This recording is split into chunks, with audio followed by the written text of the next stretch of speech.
Sandhan. All Gujarat Integrated Classroom. સેટેલાઇટના માધ્યમથી જોડતી કડી એટલે સંધાન. Well, good evening, friends. In today's session, we'll talk about interest rates, how the interest rate regime functioned, the bond rate, bill rate, deposit rates, and over and above repo rate and reverse repo rate. So let us start. What does it mean?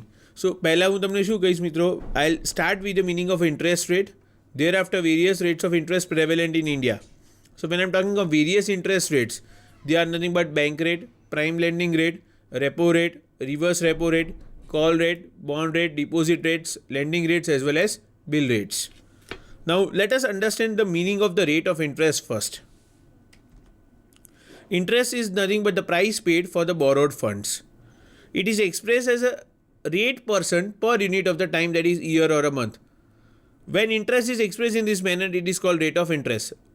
The rate of interest is nothing but a cost to the borrower and the return to the lender.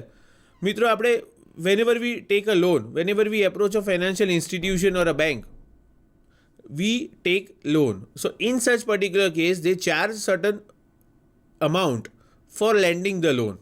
So that is nothing, once we become a borrower, they charge certain amount from us, and that certain amount is nothing but the rate of interest.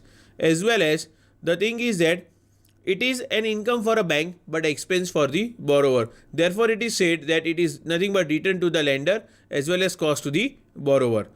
So we can say it not only affects one aspect but many economic variables such as savings, investment, asset portfolio, techniques of production and rate of economic growth. So we can say that interest rate regime is very important to know, and you should also be aware of different types of rate of interest prevalent in the Indian monetary system. Now let us see the various rate of interest prevalent in the Indian money market. Bank rate, prime lending rate, repo rate, reverse repo rate and call rate. Further, we can say there are also bond rates, deposit rates, lending rates and bill rates. Let us discuss each and everything and let us understand what does each and everything mean, every types of rate mean, how they are important for the economic evaluation of any particular market. Let us talk about the bank rate. The bank rate is defined in section 49 of RBI Act 1934 as the standard rate at which the bank is prepared to buy or rediscount bill of exchange or other commercial papers eligible for purchase under this particular act. So when we talk about the bank rate, is nothing but the rate at which the bank is going to lend the funds to the outside party or third party. RBI gives advances to commercial banks against the first class bills of exchange, which includes government securities and genuine trade bills. All licensed scheduled commercial banks are eligible to rediscount with RBI first class bills of exchange at the bank rate. Now this rate is also known as rediscount rate also. So મિત્રો આપણે એની વાત કરીએ તો when we say that bank rate, what is the other name of the bank rate or a synonym of a bank rate is nothing but a rediscount rate, wherein the particular RBI, Reserve Bank of India, gives the advances to the commercial banks and charges certain rate of interest from them. That for such rediscounting process, we can say the rate quoted by the Reserve Bank of India is known as rediscounting rate or a bank rate. The bank rate is fixed, always ensure that the bank rate is always fixed by RBI. Also, RBI is empowered to change the bank rate as and when necessary. The bank rate has become the signaling rate indicating the stance of the monetary policy of RBI. Let us say, for example, if the bank rate increases, we can say that monetary policy needs to be changed, or the variables of the monetary policy will definitely affect the economic variables in the economy. Similarly, the commercial banks use the bank rate to price their loans. Hence, the bank rate is also used to influence the cost of bank loans in the market. મિત્રો, friends, we are already aware of the different types of loan which exist. Let us say, for example, home loan, medical loan, personal loan, then two-wheeler loan, four-wheeler auto vehicles loan. So all these loans are bearing a particular rate. Now this particular rate is nothing but the bank rate which the commercial bank uses to lend the loan to the borrower. Higher the bank rate, higher will be the lending rates of the commercial banks. Now, if RBI says that the bank rate will increase, then definitely the rate of interest on the loans given by the bank will also increase. Next is nothing but the prime lending rate. The prime lending rate is nothing but the minimum lending rate charged by the bank from its best corporate customers or the prime borrowers. So when I'm talking of prime lending rate, it is nothing but it is quoted as PLR. It is the minimum rate which a bank will charge from the body corporates, or we can also term it as a body corporate customer or a prime borrower or a qualified institutional buyers. Now, would like to also make you aware of a very interesting fact. Since 1992, the norms relating to the prime lending rate have been gradually liberalized. Initially, it was strict, but slowly and gradually after liberalization, privatization and globalization, what happened, friends? It became very, very liberal. At present, the commercial banks are allowed to decide prime lending rates to the different borrowers. On case-to-case basis, the prime lending rate will be different. The commercial banks decides the PLR on the cost plus basis, that is a consideration of cost of funds, operating expense and profit margin while arriving at the benchmark PLR.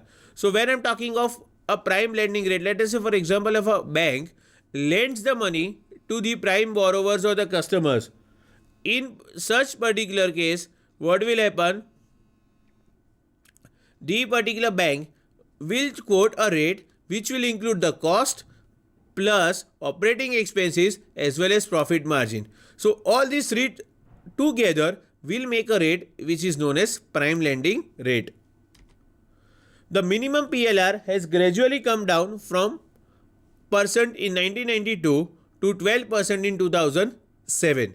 Currently, when we say in year 2015-16, the prime lending rate is 9.65%. So it has gradually declined. It means it has become more liberal with respect to what it was in the past. The prime lending rate of the bank is based on the bank rate and has a positive relation with it. So we can say that there is a positive correlation between the bank rate as well as a prime lending rate. If there is any movement in the bank rate, definitely there will be a movement in prime lending rate in the same direction. Generally, a few major banks provide the signal for changes in PLR and all the other banks follow these signals. Now, the next aspect which we are going to learn is, or which we are going to know is about repo and reverse repo rate. Now, what do we mean by word repo? Repo refers to a transaction in which a participant acquires the funds immediately by selling the securities and agrees to purchase the same after a specified time at a specified period. It means that one party will say that I want to acquire the funds, I will sell certain securities.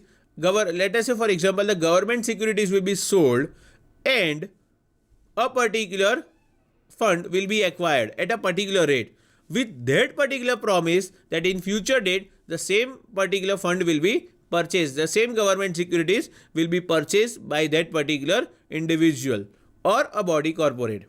Now let us understand what is reverse repo. Reverse repo is nothing but just opposite of repo. It refers to a transaction in which a participant buys a security from another participant and agrees to sell the same after a specified time and at a specified period. Hence, what is a repo for one participant? It is a reverse repo for the other participant. Now, in nutshell, we can say with respect to the banking segment as well as the economical aspect of any particular money market, we say that there are two types of repos which exist. One is about interbank repo and another is about RBI repos. The commercial banks are allowed to resort to repo transaction among themselves. The commercial bank can sell as well as purchase security among themselves inter se. All central government securities and treasury bills and state government securities are eligible for repos. So when we say that one participant is selling some securities, which securities they would be selling? Either the central government securities or T-bills, that is treasury bills, as well as state government securities. They can be sold and purchased with respect to the repo as well as reverse repo rate.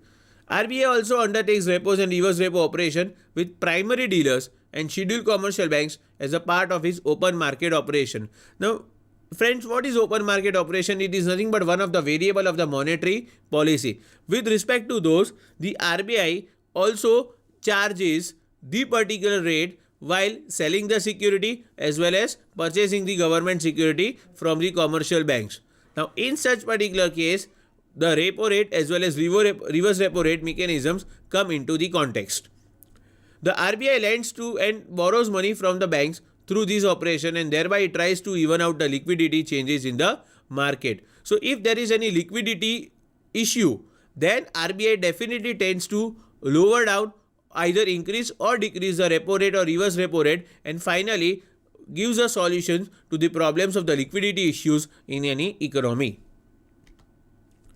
Now, not only that, repo injects the liquidity and reverse repo absorbs the liquidity in the money market. If there is a particular gap which is being created, then repo rates as well as reverse repo rates helps us to absorb the liquidity in the money market. The repo actions are conducted on all working days. That is, we can say from Monday to Saturday, all the working days are being covered. The repo market is mostly an overnight market. The fixed rate repo signals money market rates and imparts stability to short-term rates of interest by setting a minimum level of call money rates. So basically we can say repo and reverse repo rates are applicable to money market instruments. Repo rate was initially fixed in the year 1992-93 at 5%. Then it was gradually raised till 1996-97. After that it was gradually reduced. It was reduced from 5% to 4.75% in April 2005. But friends, currently it has increased. I'll also talk about what is the current limit of the repo as well as reverse repo rate within few minutes. The repo rate acts as a ceiling and reverse repo rate acts as a floor for the money market short-term rates. So where I'm talking of the repo rate is a ceiling, means it is a topmost rate, and reverse repo rate, it acts as a floor. Floor means the bottom rate. So in this particular case, I will also make you aware of what is the current repo rate existing as well as the current reverse repo rate existing in the economy in the current times. But before that, I would like to make you aware that on 30th April 2007, the repo rate was 7.75%, while the reverse repo rate was 6.75%. On July 29, 2008, the repo rate was raised to 9%. Okay, so when I was talking of the reverse repo rate and repo rate, let me make you aware of some important rates which are the particular rates. Let us say, for example, I was talking of the repo rate. The current repo rate is 6.25% as well as current reverse repo rate is 5.75%. So friends, you can see that from 9% it has slowly and gradually declined. And currently we are witnessing the repo rate of 6.25% and reverse repo rate of 5.75%. Now moving towards the prime lending rate, which I made you aware before few minutes. The current prime lending rate is 9.65%, while the bank interest rate is 6.75%. These are the current limits with respect to the repo rate, reverse repo rate, bank interest rate and prime lending rate which exists in the economy. Now let us understand the different other rates, such as we will start with the call rate. Now what do we mean by the call rate? It is nothing but the rate of interest on call loans. It is determined by the supply and demand of loans. Now the loans which are based on the supply and demand is nothing but it is called as call loans. They are very short-term funds payable on demand. Their maturity period varies from 1 day to 15 days. When money is borrowed or lent from 1 day, it is called call money, and when it is borrowed for or lent for 14 days, it is called notice money. So what happens that for a particular day also, if a particular borrower has borrowed funds from the market, then the rate charged on that borrowings will be termed as a call rate. We know that the banks have to keep with RBI a certain percentage of their total deposit in cash, which is known as cash reserve ratio. Now currently we just saw that CRR is nothing but a reserve margin which is kept by all the banks with RBI. It is currently 4%. The banks have to satisfy this requirement on every fortnight basis on reporting Friday. That is every 15 days.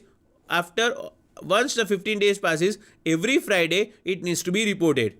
This helps or necessitates borrowing by the banks short-term funds in relation to CRR. Since the bank is required to maintain a minimum cash reserve ratio or a margin money with Reserve Bank of India, if they fall, if there is a shortage or shortfall in funds, then they can borrow that particular money for a period of 1 day to 14 days, and for that whatever rate they are being stipulated, the banks are being stipulated, is known as call rate.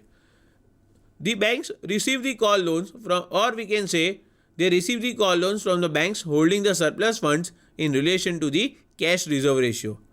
Thus we can say that call money market is mainly an interbank market, wherein one bank can borrow from other banks also for a period from 1 day to 14 days. Now, but also would like to make you aware that call rate is highly volatile. It fluctuates, or the changes are from day to day basis, and even sometimes from hour to hour basis also the call rate may change. When the liquidity condition is tight, call rate moves up. That is, let us say for example, if the flow of money is suppressed in the economy, it means કે flow of money એક આપણને દેખાતો નથી કે બધા લોકો કહે છે કે ભાઈ મંદી છે, લિક્વિડિટી છે નહીં, મની ફ્લો નથી કરી રહ્યો. એ વખતે what will happen? The call rate will tend to move up. Call rate will increase up. The call rate will move up to RBI's repo rate. Means કે આરબીઆઈનો જેટલો રેપો રેટ હશે એટલો જ કોલ રેટ થઈ જશે. ક્યારે? Van there is liquidity crisis or van there is liquidity crunch in the market. But on the other way count, જ્યારે આપણને ખબર છે કે ભાઈ બજારમાં રૂપિયો ફરી રહ્યો છે અને કોઈ તકલીફ નથી હોતી, so when we say that it is nothing but a liquidity condition is very easy, the call rate moves down to the bank rate. So at that point of time, the call rate is nothing but equivalent to the bank rate. But if the liquidity crisis is being observed in the economy, then yes, the call rate